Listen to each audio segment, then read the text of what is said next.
As usual நல்லா கட்டுன்னு கட்டிட்டு ஒரு வாக்கிங் போகலான்னு வந்தோம். சும்மா நடக்க முடியுங்களா, ஏதாவது பேசணும்ல, அதனால் சும்மா பேசலான்னு ஆரம்பித்து பேசினா நம்ம தலைவர் தெரியும்ல, ஒரு வார்த்தை கொடுத்தா அதில் 1000 வார்த்தை பேசுவார். ஸோ அந்த மாதிரி பேசிகிட்டு இருந்தார். எனக்கு அது வந்து ரொம்ப ஒரு மாதிரி ஓகே இது இம்பார்ட்டண்ட்டாக தெரியுது, இதுலேருந்து ஏதோ மக்களுக்கு கருத்து சொல்ல வராருன்னு சொல்லிட்டு எனக்கு தோணுச்சு. அதனால் குடுக்குன்னு ஓடி போய் கேமரா ஊற்றிக்கிட்டு வந்து உட்கார் பாவா, இதை நம்ம கண்டிப்பாக வந்து ஒரு வீடியோ எடுக்கணும் அப்படின்னு சொல்லி உட்கார வச்சுருங்க. அவன் இன்னும் திருந்தலமாமா. So welcome to Moni and மாப்பிள்ளை காதல் காட்ஸ். கழுத்து அறுக்கப்படும் காதல் கட்ஸ் இல்ல, கழுத்து அறுக்கப்படும் கட்ஸ். இன்னைக்கு நான் பண்றேன் உங்களை. சரி, ஓகேவா?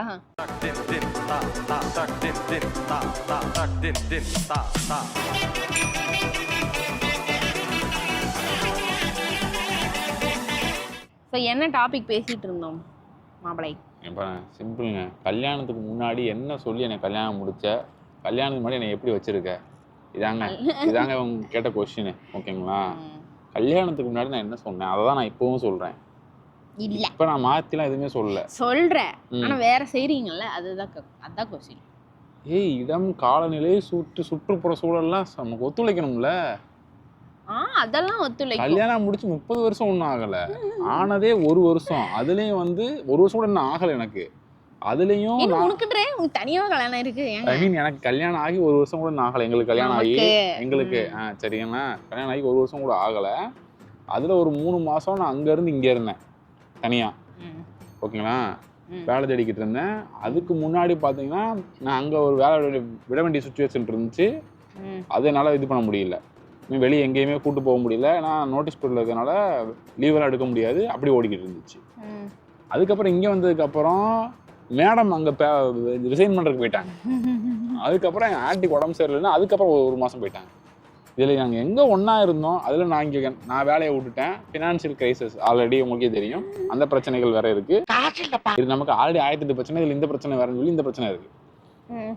சரி, முக்கியமான மெயினான டாபிக், மெயினாக என்ன சொல்ல வர்றேன் அப்படின்னா, கல்யாணத்துக்கு முன்னாடி இவங்களை நான் ஃபஸ்ட்டு பார்த்தப்போ ஒரு சில விஷயங்கள் நான் சொல்லிட்டேன் டேரக்டாக. நான் வந்து ஓப்பனாக சொல்லிடுவேன், இது இப்படி ஓப்பன்லி யாருமே சொல்ல மாட்டாங்க, அந்த அளவுக்கு ஓப்பனாக சொல்லுவார். ஆமாம், ஓப்பனாக சொல்லிடுவேன். என்னன்னா இப்போ நான் கல்யாணத்துக்கு ஆனதுக்கப்புறம் நான் இப்படி தான், நீ அப்படி தான் அப்படிங்கிறத வந்து தாலிலாம் கட்டி கல்யாணம்லாம் முடிச்சதுக்கப்புறம் நான் இப்படிங்க அப்படின்னு சொல்லி எந்த பிரயோஜனமும் கிடையாது. ஓகேங்களா?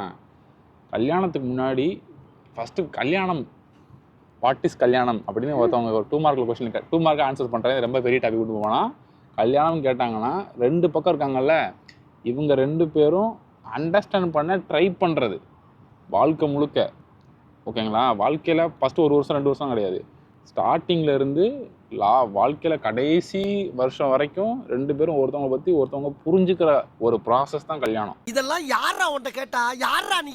அந்த ப்ராசஸில் சில நிறைகள் இருக்கலாம், நிறையா குறைகள் இருக்கலாம். சரிங்களா?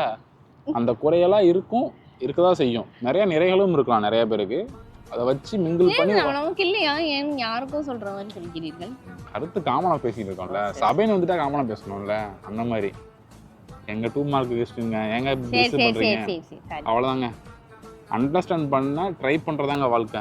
சரிங்களா?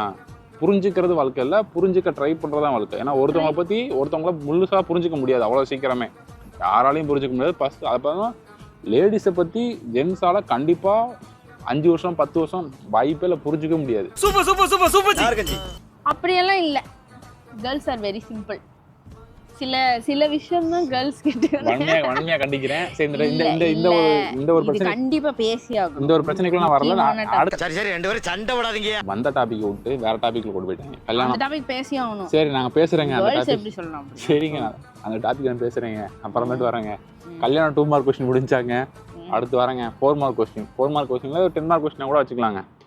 கல்யாணத்துக்கு முன்னாடி நான் ஃபர்ஸ்ட் இவங்க பார்த்து பேசுறப்ப என்னென்ன சொன்னேன்னா, நான் வந்து ஒரு வில்லேஜில் இருந்து ரிசர்வ் டைப்பில் பிறந்து வளர்ந்த ஒரு பையன். ஓகேங்களா?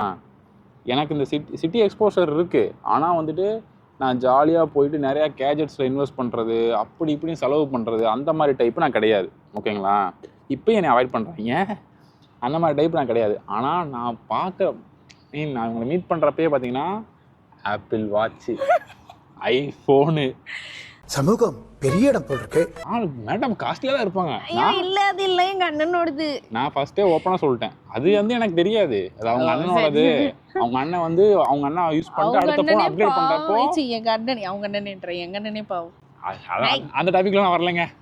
அவங்க யூஸ் பண்ணி அவங்க அவர் அப்டேட் பண்றப்போ தங்கச்சிக்கு கொடுத்துருக்காங்க, அது இவங்க யூஸ் பண்ணிருக்காங்க. அது எனக்கு தெரியாது. இனிஷியலா எனக்கு தெரியாது.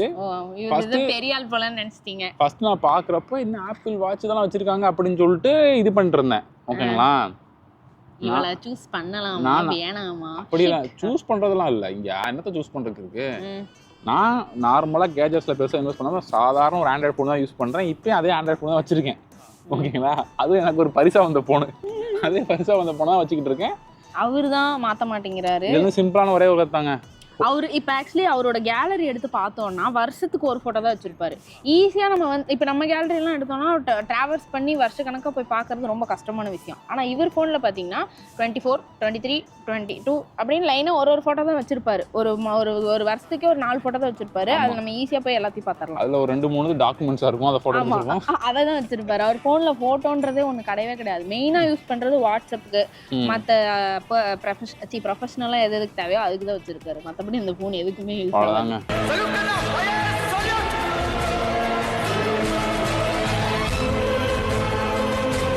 சரி, மெயினான டாபிக்ல இப்போது வரேங்க. தயவு செஞ்சு என்னை உள்ள வர விடுங்க. ஃபர்ஸ்ட் நான் உள்ள வந்து பேசினப்போ சரி நான் அதிகமான செலவு பண்ண மாட்டேன். ஓகேங்களா? தேவைகளுக்கு மட்டும்தான் செலவு பண்ணுவேன், தேவையில்லாததுக்கு செலவு பண்ண மாட்டேன் அப்படின்னு நான் ஃபர்ஸ்டே உங்ககிட்ட சொல்லிட்டேன். சரி, இங்கே வந்து நீங்கள் ஒரு பாயிண்ட் வரும். உங்களுக்கு ஒரு விஷயம் தேவைன்னு படலாம், இன்னொருத்தவங்களுக்கு அது தேவையில்லைன்னு படலாம், அவங்களுக்கு தேவைன்னு படலாம், உங்களுக்கு அது தேவையில்லைன்னு படலாம்னு இங்கே வேலையான ஒரு பாயிண்ட் எடுத்து வைப்பீங்க. சரிங்களா? நீங்களே உங்களுக்குள்ள பேசிக்கிறீங்க. இதே நம்ம ஒரு ஆன்சர் சொல்றோம்னா ஆப்போசிட்ல என்ன பேசணும்னு பேசணும்ல. சரியா? பேசிக்கான தேவைகள் என்ன? சாப்பாடு முதல் தேவை, பெற்றவங்கள பார்த்துக்கிறது இரண்டாவது தேவை, மூணாவது தேவை வந்து உங்களோட செல்ஃப் கேருக்கு நீங்கள் யூஸ் பண்ணிக்க. கொஞ்சம் சில போக்குவரத்துக்கு, ரீசார்ஜுக்கு, இந்த மாதிரி செலவுகளை நீங்கள் பண்ணிக்கலாம். இது போக சேவிங்ஸு, மிச்சது எல்லாமே சேவிங்ஸு. இப்போ இல்லையா நான் பார்த்த நிறைய ரீசெண்டாக இருக்கிறவங்க எக்கச்சக்கமாக பேர் நான் பார்த்தது என்ன பார்த்தீங்கன்னா ஃபோனு, அது போக ட்ரெஸ்ஸு. சில பேர் வந்து பார்த்தீங்கன்னா எனக்கு தெரிஞ்சவங்களே வந்துட்டு மாதத்துக்கு 2000 ரூபாய்க்கு, 3000 ரூபாய்க்கு, 4000 ரூபாய்க்கு ட்ரெஸ் எடுக்கிறாங்க. அந்த மாதிரி நான் ட்ரெஸ் எடுக்க மாட்டேன். தீபாவளிக்கு, பொங்கலுக்கு ஏதாவது தேவைன்னா வருஷத்துக்கு 4 ட்ரெஸ்ஸு ஆஃபீஸ் போட்டு போகிறதுக்கு எடுப்பேன். இதான் என்னோட மெயினான விஷயம். நீ மனுஷனே இல்லை தெரியுமா? அப்புறம் மேரேஜுக்கு ஆஃப்டர் மேரேஜில் வந்து என்னை பெற்றவங்க அவங்களுக்குலாம் என்னென்ன செலவு பண்ணணுமோ அது நான் செலவு பண்ணுவேன். ஏன்னா கல்யாணம் முடிச்சு வரவங்களும் உங்களோட பெரிய பேரண்ட்ஸுக்கு நீங்கள் என்ன செலவு பண்ண போகிறீங்களோ அதை நீங்கள் பண்ணிக்கோங்க. அதில் நாங்கள் எந்த ஒரு இது பண்ண மாட்டோம். அது போக மற்றது எல்லாமே வந்துட்டு நான் வருஷத்துக்கு இத்தனை ட்ரிப்பு போகணும், இவ்வளோ செலவு பண்ணணும், அவ்வளோ செலவு பண்ணணும், இந்த கேஜெட்ஸ் வாங்கணும், புதுசாக டிவைஸ் வரவங்க அப்டேட் பண்ணணும், இந்த மாதிரி இதுக்கெல்லாம் வந்துட்டு செட் ஆகாது. அது மட்டும் இல்லாமல் கல்யாணத்துக்கு அப்புறம் நான் மெயினாக இது பண்ணது என்னென்னா காசு வச்சு நிறைய சண்டைகள் வரும். எக்கச்சக்கமான பேர் வீட்டில் பார்த்தீங்கன்னா காசை வச்சு நிறைய சண்டைகள் வரும். நீ எனக்கு காசு தரல, உனக்கு நான் காசு தரல, நீ பாட்டு செலவு பண்ணுற, நான் பாட்டு செலவு பண்ணுறேன்னு சொல்லி இருக்காங்க. என்ன தரையில் பேசலாம், தரையில் வருது லைவ் ரிலே கொஞ்சம் டிலே.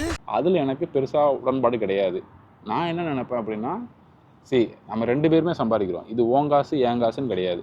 நீ ஒரு அமௌண்ட் செலவு பண்ணாலும் அது காசு தான், நான் ஒரு அமௌண்ட்டை செலவு பண்ணாலும் அது காசு தான். யார் செலவு பண்ணாலும் காசு தான்.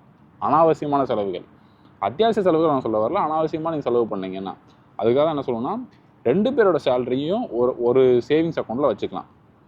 அதில் இவ்வளோ அமௌண்ட்டு ஒரு மாதத்துக்கு எவ்வளோ செலவாகும், இந்த அமௌண்ட்டை எடுத்து அக்கௌண்ட்டில் வச்சுக்குவோம். இதை நீங்கள் எடுத்து செலவு பண்ணுங்கள். ரெண்ட்டுக்கு, சாப்பாடுக்கு, வெளியே போகிறதுக்கு, இது எல்லாமே. அதை எக்ஸஸாக போக ஆரம்பிச்சிச்சு அப்படின்னா அதை கண்ட்ரோல் பண்ணிக்கலாம். இதுதான் நான் ஃபஸ்ட்டு சொன்னேன் உங்ககிட்ட. ஓகே பிளானிங் ஸ்ட்ராட்டஜியா? ஆமாம், ஓகேன்னாங்க. ஏன்னா நான் வந்து கல்யாணத்துக்கு முன்னாடி நிறைய கல்யாணமானவங்கள்ட்ட போய் பேசினேன். ஐயா உங்கள் கல்யாண வாழ்க்கையில் என்னென்ன பிரச்சனைகள் ஐயா வருகிறது அப்படின்ட்டு.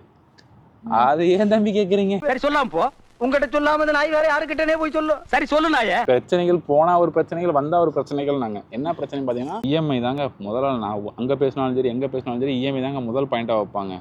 அதில் நான் கொஞ்சம் கிளியராக இருந்தேன். இஎம்ஐக்குள்ளே போகக்கூடாது, முடிஞ்ச அளவுக்கு நம்ம கையில் என்ன இருக்கோ அதை வச்சுட்டு நம்ம ஸ்டார்ட் பண்ணுவோம். கடன் வாங்காமல் ஓட்ட ட்ரை பண்ணுவோம். எமர்ஜென்சி சுச்சுவேஷனுக்கு வாங்குறது வேணால் வாங்கிக்கலாம். அது அண்ணங்கிட்டையோ இல்லை இவங்க அண்ணங்கிட்டையோ யாருக்கிட்டையோ கூட இருக்கவங்ககிட்ட வாங்கி கொடுத்து அடுத்த மாதமோ அதே மாதமோ கொடுத்து சரி பண்ணிக்கலாம். இஎம்ஐயாக போட்டு மாதமாக கெட்ட ஆரம்பிச்சோன்னு வச்சுக்கோங்களேன், அதுக்கே கெட்டுற மாதிரியே இருக்கும்.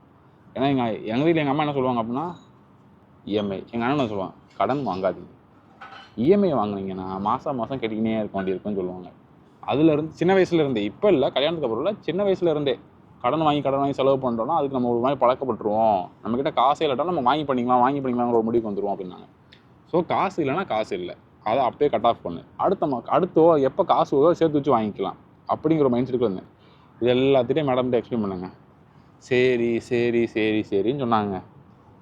அதுக்கப்புறம் இருங்க, ஒரு 2 வாரத்துக்கு முன்னாடி எனக்கு ஒரு ரீல் அமிச்சாங்க, ஒரு இது அமிச்சாங்க, அதாவது ஒரு மீம் அமிச்சாங்க. ஒரு எலும்பு கூடு வந்து இப்படி சாஞ்ச மாதிரி இருக்கும், ஓகேங்களா, மேலே வந்து போட்டிருக்கோம் இந்த மாதிரி என் ஹஸ்பண்ட் வந்து ட்ரிப்பு கூட்டு போகிறேன்னு சொன்னார், நான் வெயிட் பண்ணிட்டு இருக்கேன் இப்படி அப்படின்னு சொல்லிட்டு, ஓகேங்களா. மேடம் எனக்கு கல்யாணம் பண்ணி 99 வருஷம் ஆயிடுச்சு, அடுத்த வருஷம் 100 வருஷம் ஆக போகுது அப்படின்னு சொல்லிட்டு இதெல்லாம் இப்படிலாம் சொல்லிட்டு இருக்காங்க. இதுக்கு காரணம் என்னன்னு பார்த்தீங்க அப்படின்னா, எங்கேயாவது வேணா ஒருத்தன் ட்ரிப்பு போயிருப்பாங்க, அதை ரீலை பார்த்துட்டு அவன் ட்ரிப்பு போயிட்டாங்க, யாரும் ட்ரிப்பே கூட்டு போக மாட்டாங்க அப்படிங்கிறாங்க. இந்த மொத்த பில்டிங்கில் அது மட்டும் தான் உங்களுக்கு பிரச்சனை இருக்குல்ல? நமக்கு இப்போ இருக்க பிரச்சனை இல்லை, இங்கே என்ன பிரச்சனை போய்கிட்டு இருக்கு நீங்கள் கேட்கலாம். அப்போ மோனி எதுவுமே ஹேண்டில் பண்ண மாட்டாங்களா அப்படின்னு சொல்லிட்டு நான் சொன்னேன், இந்தாங்க சம்பளத்தை அப்படியே தர்றேன் உங்களிடம், நீங்கள் கணக்கு வழக்க பார்த்துக்கோங்க, மாதம் ரெண்ட் எவ்வளோ கட்டுறோம், ஃபுட்டுக்கு எல்லாத்துக்கும் எவ்வளோ கட்டுறோம், இதெல்லாம் பார்த்துட்டு என்கிட்ட கணக்கு சொல்லுங்கள், நான் தெரிஞ்சுக்கிறேன்னு. ஆனால் நான் இப்போ கணக்கு பார்த்தாலும் நான் இவங்க கூட சொல்லிக்கிறேன். இப்போ நான் அந்த அக்கௌண்ட்ஸ்லாம் ஹேண்டில் பண்ணிகிட்டு இருக்கேன், கணக்கை பார்த்தாலும் உங்கள்கிட்ட சொல்லிடுவேன், மாதம் இவ்வளோ செலவாயிருக்கு, இவ்வளோ மிச்சம் இருக்குது, இவ்வளோ நம்ம வீட்டுக்கு கொடுத்துருக்கோம், இங்கே இருக்குதுன்னு சொல்லிட்டு எல்லாத்தையும் நான் சொல்லிடுவேன்.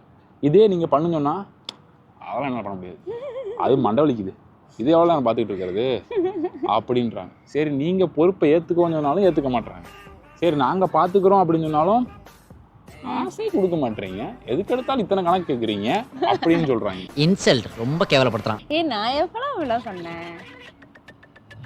போயிங்க, கண்டிப்பா சொன்னாங்க. எப்ப சொன்ன? என் மனசுக்கு வஞ்சன்ஸ்லாம் நான் கொட்ட ஆரம்பிச்சு அப்புறம் வாரி அடிச்சு போடுறேன். என்ன சொன்னாருன்னா, வருஷத்துக்கு பெரிய 2 ட்ரிப்பு போவோம்னு சொன்னாரு. ஒரு ட்ரிப் தான் சொன்னேன் நான். அடிச்சு போடுறேன். ஒன்னு வந்து அவர் ஃபேமிலியோட போலாம், இன்னொன்னு வந்து எங்க ஃபேமிலியோட அண்ணாலாம் ஊருக்கு வந்தா போலான்னு சொல்லிட்டு 2 பெரிய ட்ரிப் சொன்னாரு. அதுக்கப்புறம் அப்பப்போ நம்ம சின்ன ட்ரிப் போலான்னு சொன்னீங்க இல்லையா? ஊர்ல இருந்தப்பங்க, ஊர்ல இருந்தப்ப இல்லையா? அப்ப அதுக்கப்புறம் எங்க சிச்சுவேஷன் மாறுது சொன்னீங்களா இல்லையா? அது மட்டும் 2 ட்ரிப் நான் சொல்லிருக்க வாய்ப்பு இல்லைங்க. சத்தியமா சொன்னேன். ஒரு ட்ரிப் நான் வாய்ப்பு 2 ஃபேமிலியோடயும் இங்க நல்லா பெரிய ட்ரிப்பா ஒரு 1 வீக் தங்குற மாதிரி இந்த ஃபேமிலியோட ஒண்ணு அந்த ஃபேமிலியோட ஒண்ணு கண்டிப்பா போகணும் வருஷத்துக்கு ஒரு டைம் சொன்னாரு. 1 வீக் வெளிய போய் தங்கலாமா? நீங்க சொன்னீங்க. இவன் யாவந்தறாரு? அந்த மாதிரி நான் சொல்லிருக்க மாட்டாங்க. சொன்னாரு. சரிங்க, இப்ப நான் சொன்னேனே வச்சுக்கோங்க, அப்ப நான் சிங்கிளா இருந்தேன், என்கிட்ட வந்து இவ்வளவு செலவாகுது அப்படின்னு கல்யாணம் ஆனதுக்கு அப்புறம் சொல்லிக்க மாட்டேன், கல்யாணம் ஆகிறதுக்கு முன்னாடி சொல்லிருக்கேன். அதுதான் சொல்றேன், கல்யாணம் ஆகிறதுக்கு முன்னாடி நான் வந்து சிங்கிளா இருந்தேன், அப்ப எனக்கு மாசம் எவ்வளவு செலவாயிட்டு இருந்துச்சு, சரி இவ்வளவு காசு இருக்கு நம்ம போலாம் வரலான்னு இருக்கேன். கல்யாணம் ஆனதுக்கு அப்புறம் தான் தெரியுது இதுல எவ்வளவு இது இருக்குன்ட்டு, இதுக்கு இவ்வளவு செலவாக அதுக்கு அவ்வளவு செலவாகும். ஃபீல்டுக்குள்ள வந்ததுக்கு அப்புறம் தானே தெரியுது, என்னதான் ஸ்ட்ராட்டஜி பிளான் முன்னாடியே பண்ணாலும் ஃபீல்டுக்குள்ள வந்ததுக்கு அப்புறமா தெரியுது இதுக்கு இவ்வளவு செலவாகும் அதுக்கு எவ்வளவு செலவாகும். அதுக்காக நான் இவங்க வீட்லயே போட்டு அடைக்கணும்னு விரும்பல, கொஞ்சம் சூழ்நிலைகள் அப்பப்போ அப்படிதான் இருக்கு, என்ன பண்றது.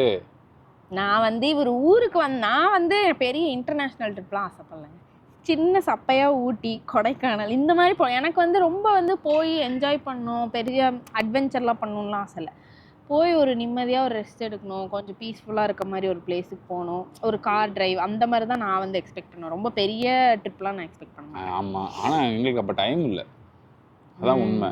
சரிங்களா, பக்கத்தில் இருக்க ட்ரிப்புக்கு கமிட்மெண்ட்ஸ் இருந்தனால லேப்டாப் சப்மிட் பண்ணணும், அதுக்கு அடுத்து அங்கே வேலைக்கு மாறணும், அப்புறம் உங்களுக்கு கல்யாணம் அது இதுன்னு எக்கச்சக்கமாக வேலை இருந்துச்சு. அதுக்கு ஒரு 2 குத்து கொமட்டை கடையில் விழுந்துச்சு இந்த பக்கம், கூட்டு போலன்னு இப்பயும் சொல்லிக்கிட்டு தான் இருக்காங்க, கூட்டு போலன்னு. இப்போ நாங்கள் சேர்ந்து 6 மாதம் ஆயிடுச்சு, 6 மாதம் இல்லாமல் இங்கே வேலை எடுக்க லீவ் எடுக்க முடியாது, என்ன பண்ணுறதுன்னு தெரில. அதுக்கப்புறம் நிறையா பின்னாடி கமிட்மெண்ட்கள் முடியாது, நிறையா என்ன சொல்கிறது யோசனைகள் ஓடிக்கிட்டு இருக்குது பின்னாடி, அதெல்லாமே ப்ராசஸ் பண்ண வேண்டியிருக்கு. ஸோ அதெல்லாம் டைம் எடுக்கும். ஸோ மேரேஜுக்கு முன்னாடி நீங்கள் லவ் மேரேஜ் பண்ணுறீங்களோ அரேஞ்ச் மேரேஜ் பண்ணுறீங்களோ என்ன வேணால் பண்ணிக்கோங்க, அந்த பொண்ணு அந்த பையன் தனியாக உட்காந்து பேசுங்க, ஃபினான்ஸை பற்றி ஃபஸ்ட்டு பேசுங்க, ஓகேங்களா. அவங்களுக்கு என்ன பிடிச்சிருக்கு, உங்களுக்கு என்ன பிடிச்சிருக்கு, உங்களோட ப்ரொஃபஷன் என்ன, அவங்களோட ப்ரொஃபஷன் என்ன, அவங்க கரியரில் என்ன பண்ண போகிறாங்க, நீங்கள் என்ன பண்ண போகிறீங்க, இதெல்லாம் பேசுங்க. ஃப்யூச்சரில் மாறலாம், அதை நீங்கள் கொஞ்சம் அடாப்ட் பண்ணிக்கலாம், அது பிரச்சனை கிடையாது. ஆனால் கொஞ்சம் முன்னாடியே பேசிக்கிறது நல்லது. அதுக்கப்புறம் அவங்க ஃபேமிலியில் என்ன மாதிரி சப்போர்ட் எக்ஸ்பெக்ட் பண்ணுறாங்க, உங்கள் ஃபேமிலியில் என்ன சப்போர்ட் எக்ஸ்பெக்ட் பண்ணுறாங்க, இது எல்லாத்தையும் நீங்கள் ஃபஸ்ட்டே பேசி டிசைட் பண்ணிவிட்டு என்ன ஏதுன்னு பேசி நீங்கள் டிசைட் பண்ணிடுங்க. இல்லை அதுக்கப்புறம் நீங்கள் வந்துட்டு தொட்டதுக்கெல்லாம் அப்புறம் பிரச்சனைகள் வரும், தொட்டதுக்கெல்லாம் வாக்குவாதம் வரும். அது ரொம்ப பெரிய சின்ன சின்ன பிரச்சனைகளாக சேர்ந்து பெரிய பிரச்சனையாயிடும். முடிஞ்ச அளவுக்கு பிரச்சனைகளை சிறுசாக இருக்கும்போதே முடிச்சிருங்க, இல்லாட்டி அது பெருசாகி உங்களை முடிச்சிடும். மனசு இல்லைனாலும் அதான் நேசம். ஒரு மெயினான டாபிக், அடுத்து என்ன டாபிக், மெயினான டாபிக்னு சொல்ல முடியாது, இது ஒரு முக்கியமான விஷயம். ஓகேங்க, முக்கியமான பாயிண்ட்டு நான் மறந்துட்டேன், மேடம் தான் ஞாபகப்படுத்தினாங்க. என்னென்னா கல்யாணத்துக்கு அப்புறம் எல்லாருமே சந்தோஷமாகவே வாழ்க்கை கொண்டு போக முடியாதுன்னு சொல்ல முடியாது. சில பிரச்சனைகள் வரும். சுற்றுமுற்றும் யார் இருக்காங்கன்னு பார்த்துட்டு இந்த டாபிக் பேசலாமா வேணாமா, இல்லை அமைதியாக போகலாமாங்க டிசைட் பண்ணிக்கலாம். ஒரு ப்ராப்ளம் வந்துச்சு அப்படின்னா அந்த ப்ராப்ளமாக நீங்களும் அவங்களும் மட்டும் இருக்கீங்கன்னா நீங்கள் என்ன வேணால் பண்ணிக்கலாம். நீங்கள் கத்தி பேசிக்கலாம், இல்லை சைலண்ட்டாக போய்க்கலாம், என்ன வேணால் பண்ணிக்கலாம். ஆனால் இல்லை அவங்களோட பேரண்ட்ஸோ இல்லை உங்களோட பேரண்ட்ஸோ இல்லை யாராவது உங்களோட ரிலேட்டிவ் யாராவது கூட இருக்காங்களா, அந்த பிரச்சனையை அப்போதைக்கு அமைதியாக விட்டுட்டு நகண்டு போயிருங்க. அமைதியாக போயிட்டு அதுக்கடுத்து நீங்கள் தனியாக உங்களுக்கு எப்போ சான்ஸ் கிடைக்குதோ அதை பற்றி நீங்கள் பேசிக்கோங்க. ஏன்னா உங்கள் கூட இருக்கவங்க நீங்கள் எவ்வளோ மரியாதை கொடுக்குறீங்கிறத வந்துட்டு அது பேஸ் பண்ணி தான் இருக்குது. 4 பேர் முன்னாடி வச்சு கற்றுனீங்க அப்படின்னா அது அவங்களுக்கு நீங்கள் கற்று காட்டுறதா அர்த்தம் கிடையாது. உங்களை ஆப்போசிட்டில் இருக்கிறவங்க வந்து கொஞ்சம் டவுன் பண்ணுற மாதிரி ஆயிரும், அவங்களுக்கு நீங்கள் மரியாதை கொடுக்காத மாதிரி ஆயிரும். அது ரொம்ப ஒரு மாதிரி ஹர்ட் ஆகிற மாதிரி ஆயிரும் 2 பேருக்குமே. அந்த மாதிரி தப்ப யாரும் பண்ணிடாதீங்க. மாப்பிள்ளை இவன் தான் மாப்பிள்ளை செமத்தி எங்க குத்து வாங்கினு இருக்கான், இவன் வந்து ரீல் போடுற மாதிரி ஓட்டின்னு இருக்கான் அப்படின்னு நீங்கள் நினைக்கலாம். வாழ்க்கையில் நடக்கிறதா தான் சொல்கிறோம். இந்த மாதிரிலாம் நடக்கலாம். நான் ஒன்று எதுவும் பண்ணுவேன்னு சொல்லின்னு இருக்காய் அடிங்க. யாருக்கு வேணாலும் பண்ணலாம். நான் இவங்களுக்கு பண்ணியிருக்கலாம், அவங்க எனக்கு பண்ணிக்கலாம், யாருக்கு வேணாலும் பண்ணியிருக்கலாம். இந்த மாதிரி தப்பு நீங்கள் பண்ணிடாதீங்கன்னு நான் சொல்ல வரோம். அவ்வளோதான். இந்த வீடியோ நிறைய பெரியவங்க பார்க்குறீங்க. நீங்கள் நினைப்பீங்க சின்ன பையில நீ எல்லாம் வந்து இங்கே வந்து பேசின்னு இருக்க அப்படின்னு நினைக்கலாம். நீங்கள் ஏதோ எங்களுக்கு தெரிஞ்சதை, இதுலேயும் தப்பு இருக்கலாம், குறைகள் இருக்கலாம், நிறைகள் இருக்கலாம், எல்லாமே இருக்கலாம். அப்போ சொன்ன மாதிரி இப்போயும் சொல்கிறேன், அண்டர்ஸ்டாண்டிங் ப்ராசஸ் தான் இது. அப்படியே போவோம். பிரச்சனைகள் வந்தால் லேசாக அடிச்சுக்குவோம், அப்புறம் ஒன்று சேர்ந்துக்குவோம். அந்த மாதிரி தான் வாழ்க்கை ஓட போகுது. அப்படியே ஓட்டுவோம் வண்டியை, ஓடுற வரைக்கும் ஓடட்டும், பார்த்துக்குருவோம். ஒரு விஷயம் தெரியுமா சார், அவன் அடிச்சது எனக்கு வலிக்கவே இல்லை. எப்படி சார்? டெய்லி வாங்கினா எப்படி வலிக்கும்? அவ்வளோதாங்க. நிறைய விஷயங்கள் நடக்கிறப்போ நிறையா நான் பேசுன மாதிரி ஞாபகம் இருந்துச்சு. டக்குனு இப்போ கேமரா ஆன் பண்ணதுக்கப்புறம் நிறைய விஷயங்கள் வரமாட்டேங்குது வாயிலிருந்து. ஆமாம், என்னன்னு தெரில, பாயிண்ட்ஸ்லாம் சில பாயிண்ட்ஸ் மறந்து போச்சு இந்த இடத்துல. அதனால் இதுதாங்க மெயினான பாயிண்ட்டு. மெயினான ஒரே ஒரு அட்வைஸ் தாங்க, நீங்கள் உங்கள் லைஃப்பில் கெரியரை நீங்கள் எந்தளவுக்கு சூஸ் பண்ணுறீங்களோ அதே மாதிரி கூட வாழ போகிறவங்கள கரெக்டான லைஃப் பார்ட்னராக சூஸ் பண்ணுங்கள். ஏன்னா அதுதான் இருக்கிறதுலே ரொம்ப ரொம்ப ரொம்ப ரொம்ப முக்கியமானது. ஏன்னா நீங்கள் பேச்சுலராக ஒரு 20-25 வருஷம் நீங்கள் வாழ்ந்துருவீங்க, 28 வயசு 30 வயசு வரைக்கும் கூட வாழ்ந்துருவீங்க.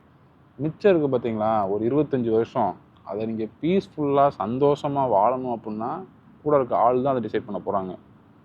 நீங்கள் நல்லா சொல்லலாம் நம்ம சந்தோஷம் நம்ம கையில் இருக்குது அப்படிலாம் இல்லை, கூட இருக்கவங்க கையிலையும் இருக்குது.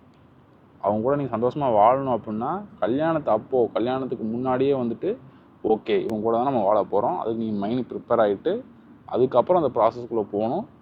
அவங்கள பற்றி ஃபுல்லாக தெரிஞ்சுக்கிற ப்ராசஸ்க்குள்ளேயும் உள்ளே போயிட்டு வாழ்க்கையை வாழ ஆரம்பிக்கணும். இதுதான் காதல் கட்ஸுங்கிறான் பாரதியார். எதுவுமே இல்லாமல் எதுவுமே தெரியாமல் ஓகே வீட்டில் சொல்கிறாங்க கல்யாணம் முடிக்கிறேன் அப்படின்னு சொல்லி முடிச்சிங்கன்னா ரொம்ப ஸ்ட்ரகிள் பண்ணுற மாதிரி இருக்கும். பின்னாடி அவங்கள பற்றி புரிஞ்சுக்க ஆரம்பிக்கிறதுக்கு முன்னாடியே சண்டைகள் வர ஆரம்பிச்சிடும். ஒருத்தவங்க நீங்கள் கொஞ்சம் புரிஞ்சுக்கிட்டு அதுக்கப்புறம் சண்டை வந்துச்சுன்னா ஓகே இவங்க இப்படி தான் கொஞ்சம் தெரிஞ்சு சரியாயிருவாங்க, நம்ம மேலே தப்பு இருக்குது அவங்க மேலே தப்பு இருக்குன்னு சொல்லி நம்ம அண்டர்ஸ்டாண்ட் பண்ணிக்கலாம். இதுக்கு மேலே தாங்க முடியாது குருநாதா. அந்த புரிஞ்சுக்கிற ஸ்டெப்புக்குள்ளேயே வைக்கிற ஒரு ஸ்டெப் எடுத்து வைக்கிறதுக்கு முன்னாடி நிறைய பிரச்சனைகள் வர ஆரம்பிச்சு அப்படின்னா இப்படி கரண்ட் கட் ஆயிடும். திருப்புனே எங்கள் ஏரியாவில் கரண்ட் போயிடுச்சு, பவர் போயிடுச்சு. இந்த இடத்துல நாங்கள் கிருன்னு இருட்டா தெரியும். அவ்வளோதாங்க, இதோட கரண்டும் போயிடுச்சு. கிளம்புனா எங்களை அடிச்சு வரட்ட பார்க்குறாங்கன்னு நினைக்கிறேன்.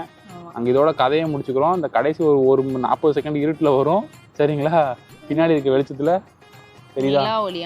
தெரியுது. ஓகே ரைட், அதெல்லாம் தெரில. சரி ஓகே, இதோட நாங்கள் கடையை முடிச்சுக்கிறோம். கடையை சாத்திட்டு அடுத்த எபிசோடில் அடுத்த ஏதாவது ஒரு அறுவையில் முக்கியமான அறுவையில் சந்திக்கிறோம்.